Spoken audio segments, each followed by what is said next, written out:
कल्पना कीजिए, आप अपनी लाइफ के एक ऐसे फेज में खड़े हैं जहां सब कुछ ठीक होते हुए भी अंदर से एक अजीब सी खालीपन महसूस होता है। आपके पास काम है, लोग हैं, डिस्ट्रैक्शंस हैं, फिर भी एक सच्ची खुशी कहीं गायब सी लगती है।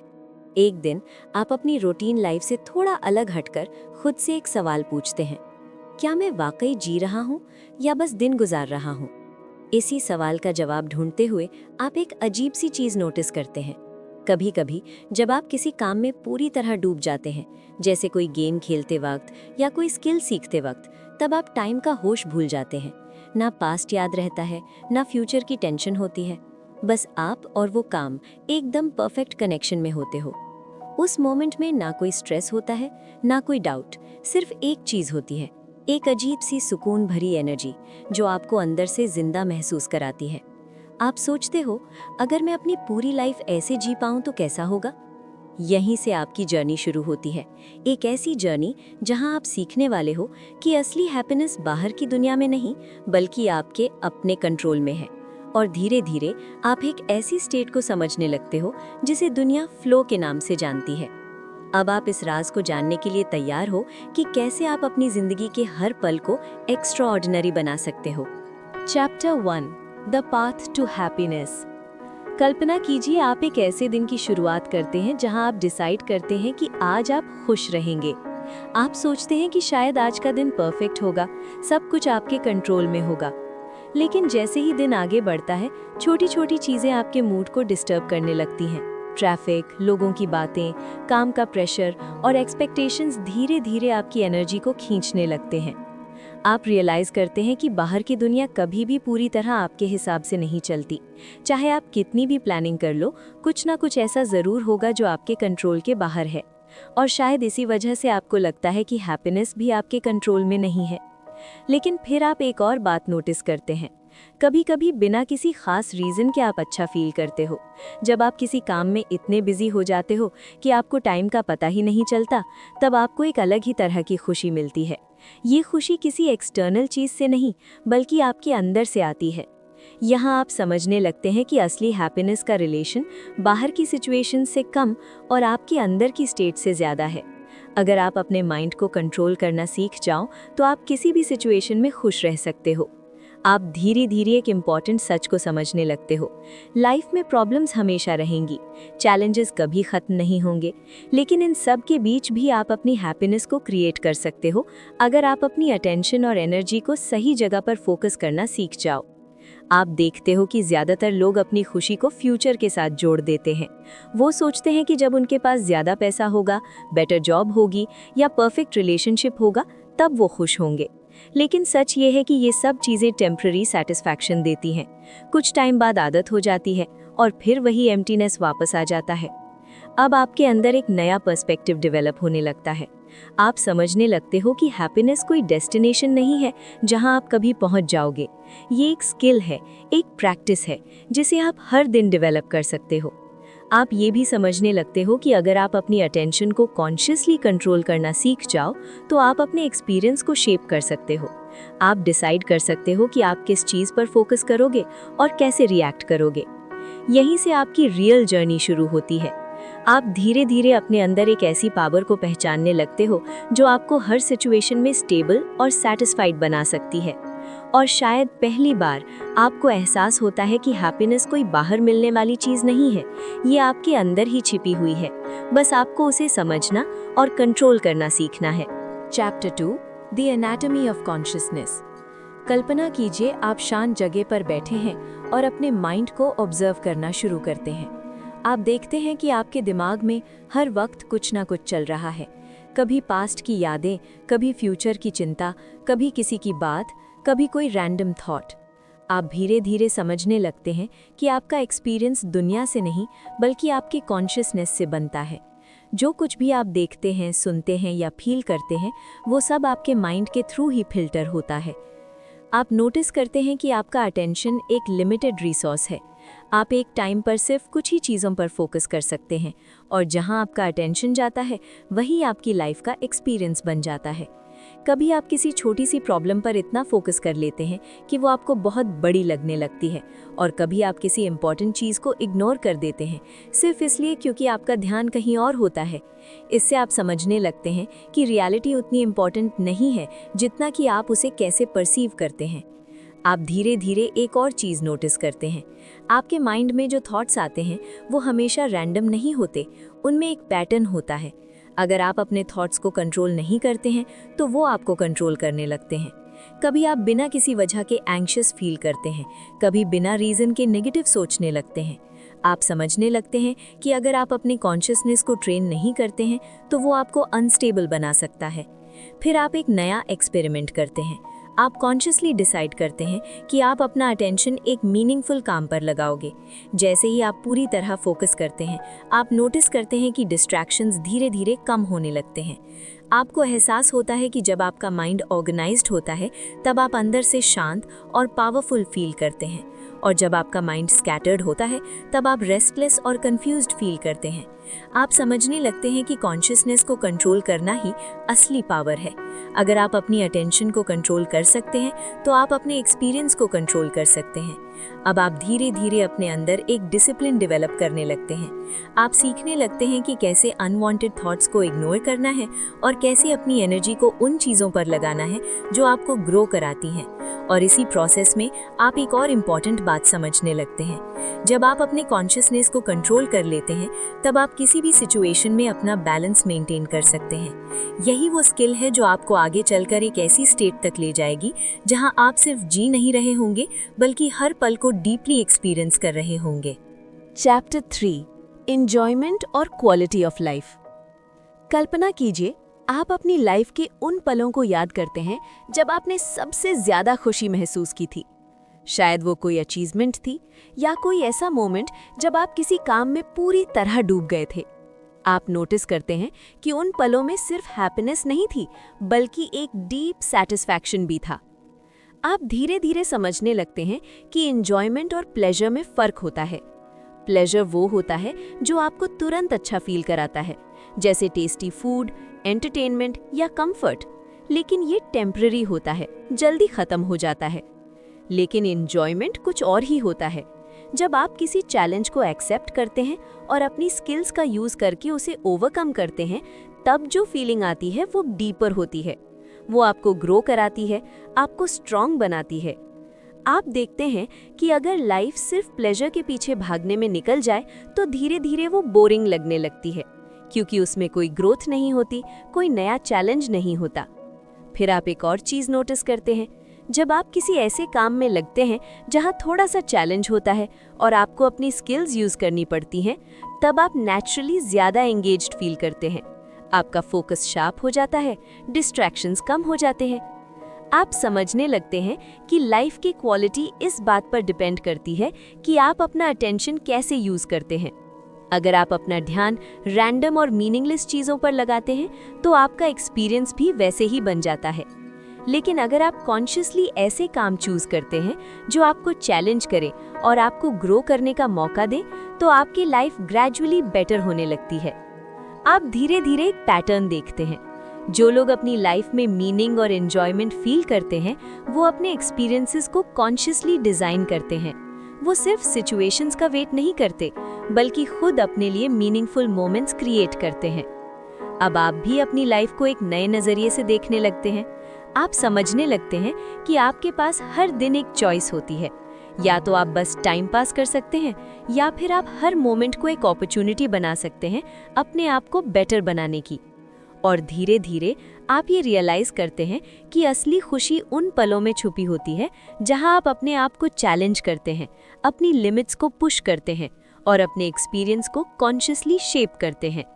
यही वो रास्ता है जो आपकी लाइफ की क्वालिटी को ट्रूली ट्रांसफॉर्म कर सकता है। Chapter 4, the conditions of flow.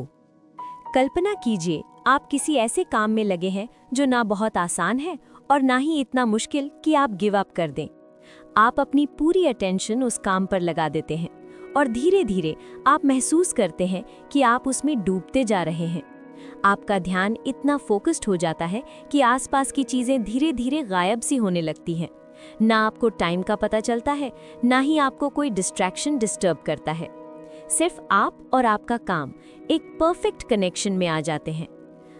आप समझने लगते हैं कि ये कोई नॉर्मल स्टेट नहीं है, इसमें कुछ खास कंडीशंस होती हैं जो इसे पॉसिबल बनाती है। सबसे पहली चीज़ जो आप नोटिस करते हैं वो है क्लियर गोल्स।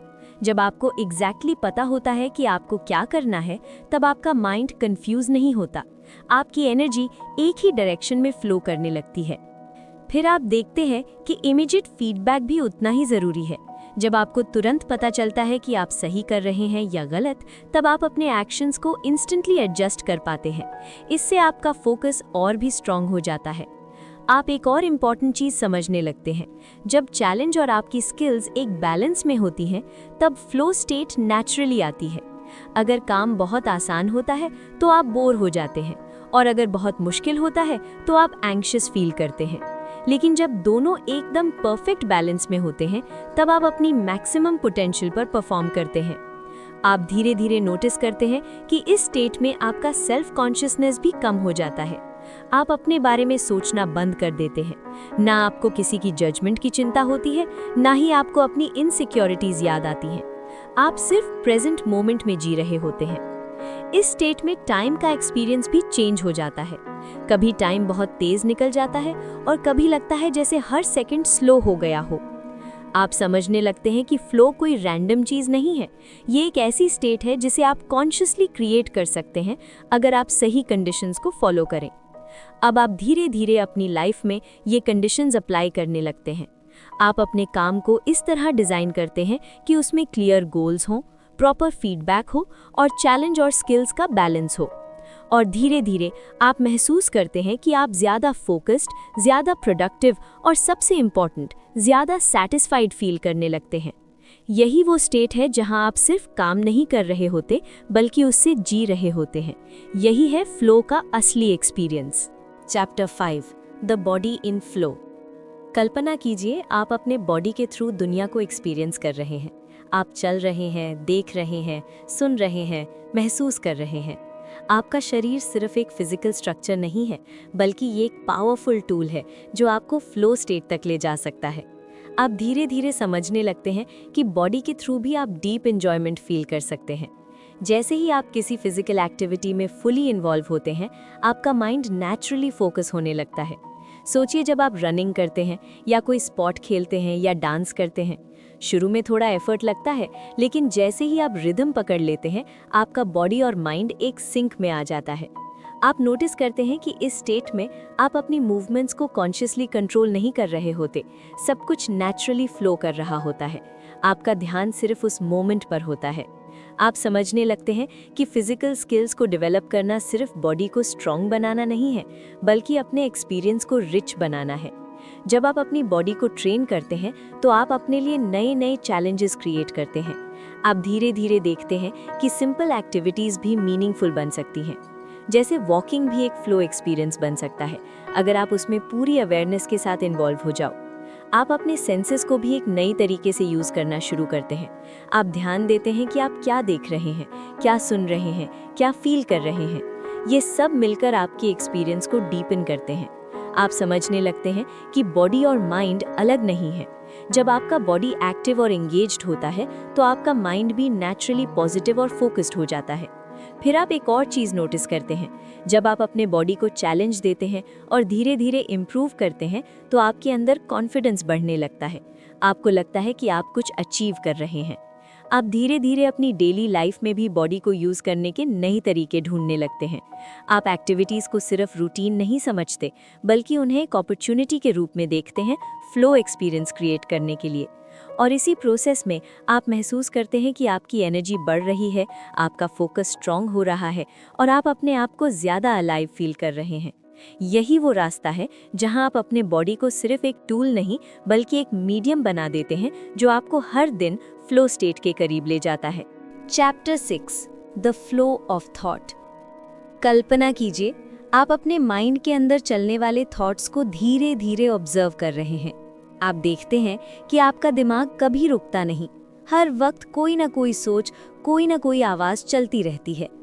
कभी ये थॉट्स आपको डिस्ट्रैक्ट करते हैं, कभी आपको स्ट्रेस देते हैं और कभी आपको बिना वजह थका देते हैं। आप समझने लगते हैं कि अगर आप अपने थॉट्स को कंट्रोल नहीं करते हैं तो ये आपकी एनर्जी को वेस्ट कर देते हैं। लेकिन फिर आप एक और पॉसिबिलिटी देखते हैं। क्या हो अगर आप अपने माइंड को ट्रेन कर लें ताकि ये आपका सबसे पावरफुल टूल बन जाए? आप धीरे धीरे अपने थॉट्स को डायरेक्शन देना शुरू करते हैं।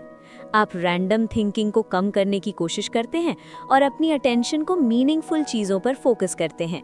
जब आप किसी इंटेलेक्चुअल एक्टिविटी में इन्वॉल्व होते हैं, जैसे पढ़ाई, लिखना या कोई प्रॉब्लम सॉल्व करना, तब आपका माइंड एक स्ट्रक्चर्ड तरीके से काम करने लगता है। आप धीरे धीरे उसमें डूबने लगते हैं। आप नोटिस करते हैं कि जब आपका माइंड प्रॉपर्ली एंगेज्ड होता है तब आपको बोर्डम फील नहीं होता, आपको डिस्ट्रैक्शंस डिस्टर्ब नहीं करते। आपका फोकस इतना स्ट्रांग हो जाता है कि आप पूरी तरह प्रेजेंट मोमेंट में आ जाते हैं। आप समझने लगते हैं कि नॉलेज और स्किल्स आपके माइंड को एक्सपैंड करते हैं। जितना ज़्यादा आप सीखते हैं उतनी ही ज़्यादा अपॉर्चुनिटीज़ मिलती हैं फ्लो एक्सपीरियंस करने की। फिर आप एक और चीज़ रियलाइज करते हैं। जब आप अपने थॉट्स को पॉजिटिव डायरेक्शन देते हैं तो आपका ओवरऑल एक्सपीरियंस भी चेंज हो जाता है। आप सिचुएशंस को अलग नज़रिए से देखने लगते हैं। आप धीरे धीरे नेगेटिव थिंकिंग को रिप्लेस करना सीख जाते हैं। जब भी कोई नेगेटिव थॉट आता है, आप उसे कॉन्शियसली शिफ्ट कर देते हैं किसी कंस्ट्रक्टिव चीज़ की तरफ। आपका माइंड धीरे धीरे डिसिप्लिन्ड होने लगता है। आप अपनी अटेंशन को कंट्रोल करना सीख जाते हैं और इसी कंट्रोल के साथ आप अपनी लाइफ के एक्सपीरियंस को भी कंट्रोल करने लगते हैं। आप महसूस करते हैं कि जब आपका माइंड क्लियर और फोकस्ड होता है तब आप ज़्यादा क्रिएटिव होते हैं, ज़्यादा प्रोडक्टिव होते हैं और सबसे इम्पॉर्टेंट, ज़्यादा सेटिस्फाइड फील करते हैं।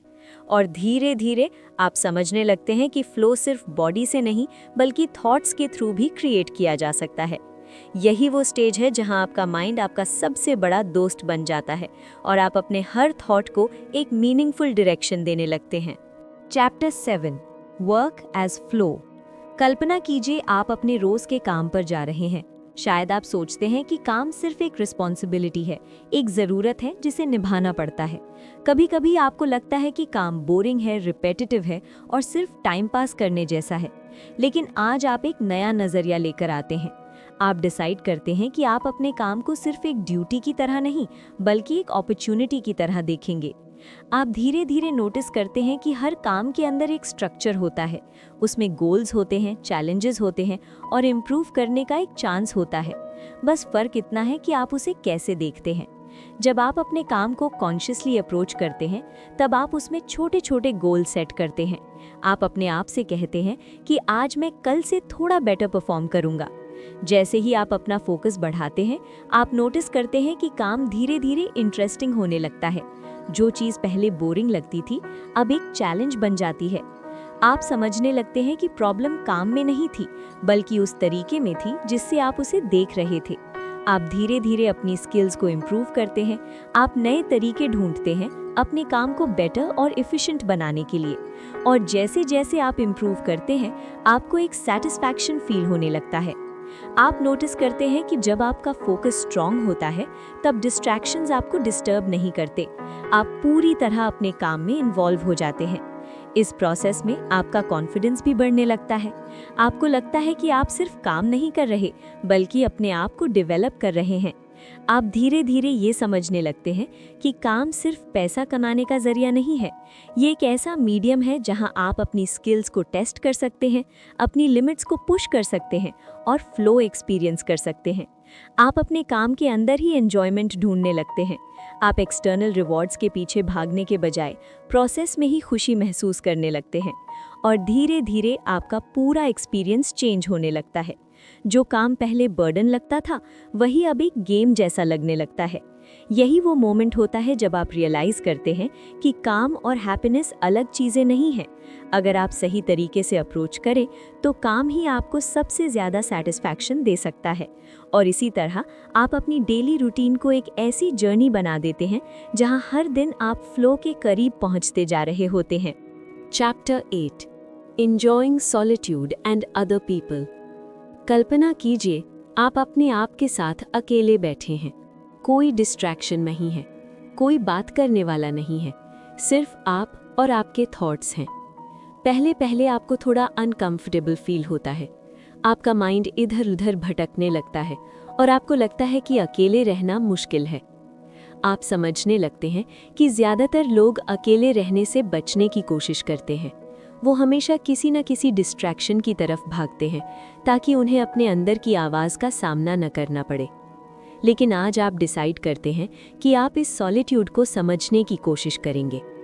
धीरे धीरे आप अपने आप के साथ कंफर्टेबल होने लगते हैं। आप अपने थॉट्स को ऑब्जर्व करते हैं बिना उन्हें जज किए।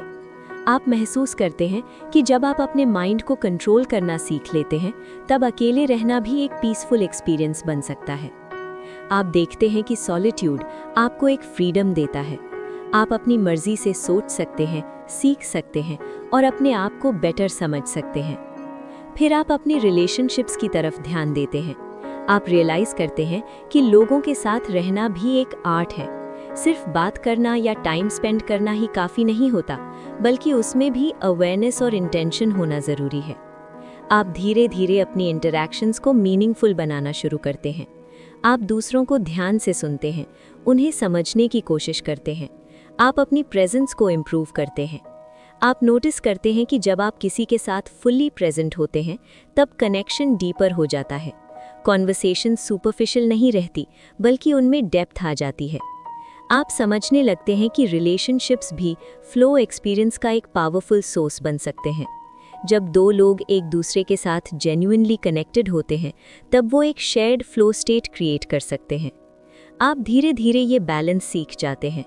आप ना तो अकेले रहने से डरते हैं और ना ही लोगों पर डिपेंड होते हैं। आप दोनों सिचुएशंस में कंफर्टेबल फील करते हैं।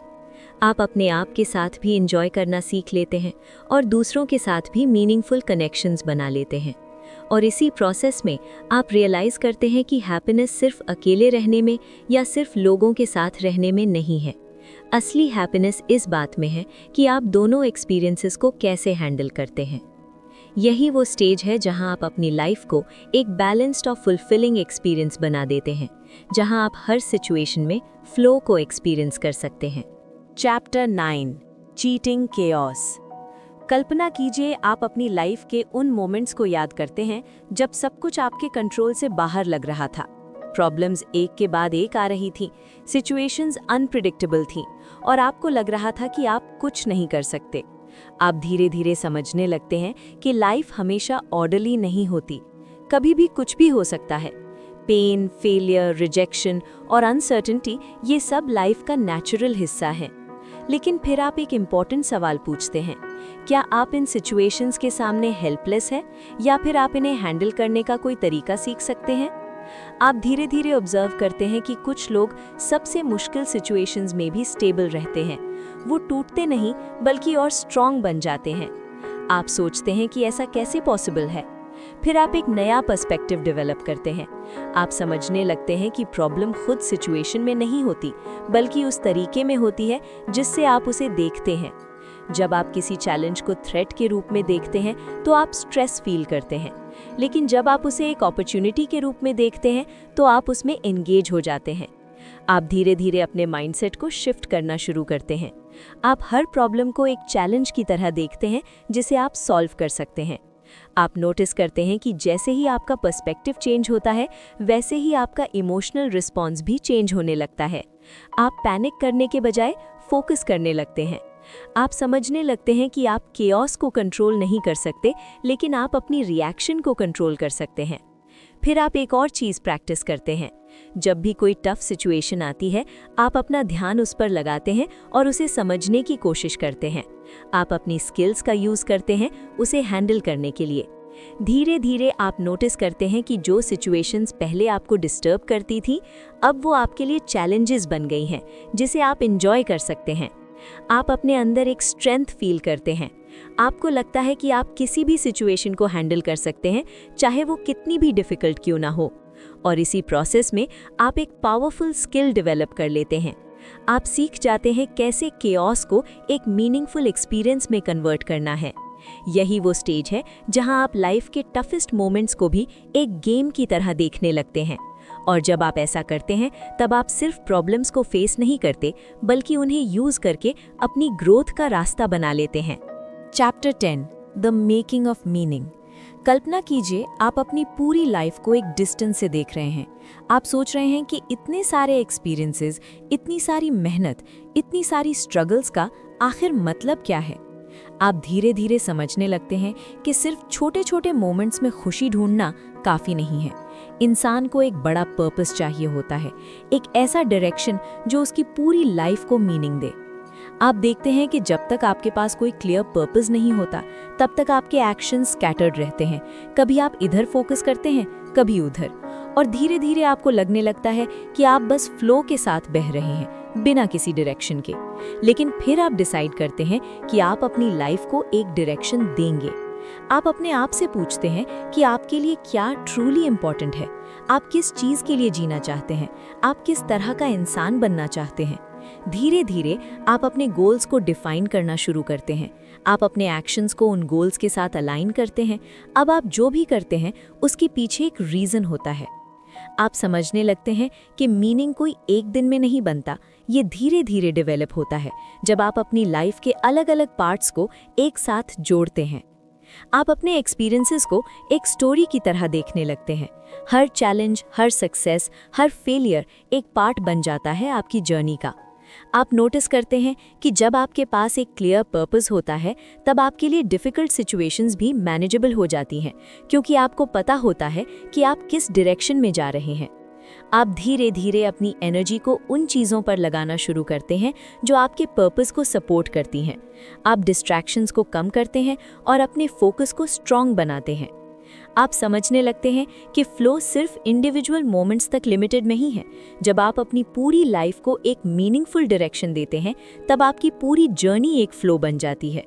आप अपनी लाइफ को कॉन्शियसली डिज़ाइन करते हैं। आप हर दिन को एक अपॉर्चुनिटी की तरह देखते हैं अपने पर्पस के करीब जाने के लिए। और धीरे धीरे आप रियलाइज़ करते हैं कि असली सेटिस्फैक्शन सिर्फ खुश रहने में नहीं है, बल्कि एक मीनिंगफुल लाइफ जीने में है। यही वो स्टेज है जहां आप सिर्फ मोमेंट्स को एंजॉय नहीं करते, बल्कि अपनी पूरी लाइफ को एक पावरफुल और पर्पसफुल एक्सपीरियंस बना देते हैं। Chapter 11 the lessons. कल्पना कीजिए आप अपनी जर्नी के उस मोड़ पर खड़े हैं जहां आप पीछे मुड़कर देखते हैं और आपको एहसास होता है कि आप वही इंसान नहीं रहे जो शुरुआत में थे। अब तक आपने सीखा कि कैसे आप अपनी हैप्पीनेस को बाहर की चीज़ों पर डिपेंड करने के बजाय अपने अंदर क्रिएट कर सकते हैं।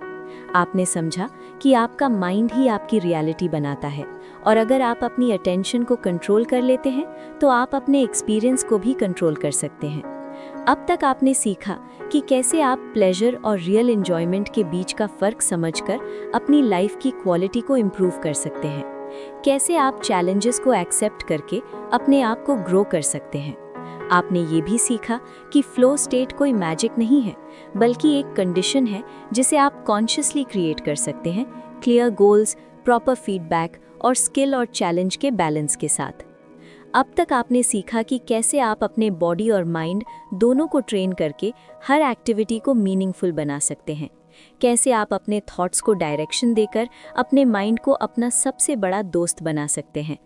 आपने ये समझा कि काम सिर्फ एक बर्डन नहीं है, बल्कि एक अपॉर्चुनिटी है जहां आप अपनी स्किल्स को पुश करके फ्लो एक्सपीरियंस कर सकते हैं। आपने सीखा कि कैसे आप अकेलापन को भी एंजॉय कर सकते हैं और लोगों के साथ भी डीप कनेक्शंस बना सकते हैं। कैसे आप केओस और प्रॉब्लम्स को एक चैलेंज की तरह देखकर उन्हें अपनी ग्रोथ का हिस्सा बना सकते हैं। और सबसे इम्पॉर्टेंट, अब तक आपने सीखा कि कैसे आप अपनी पूरी लाइफ को एक डायरेक्शन दे सकते हैं, एक पर्पस के साथ जोड़ सकते हैं, जिससे आपकी हर एक्शन मीनिंगफुल बन जाती है। अब आप सिर्फ जी नहीं रहे, आप हर पल को कॉन्शियसली क्रिएट कर रहे हैं। आप अपनी लाइफ के क्रिएटर बन चुके हैं। अगर आपको ये कहानी पसंद आई हो और आप अपनी लाइफ में भी फ्लो का एक्सपीरियंस लाना चाहते हैं, तो इस वीडियो को लाइक ज़रूर करें और चैनल को सब्सक्राइब करें, क्योंकि यहाँ आपको ऐसी ही पावरफुल कहानियाँ मिलती रहेंगी जो आपकी सोच और ज़िंदगी दोनों को बदल सकती हैं।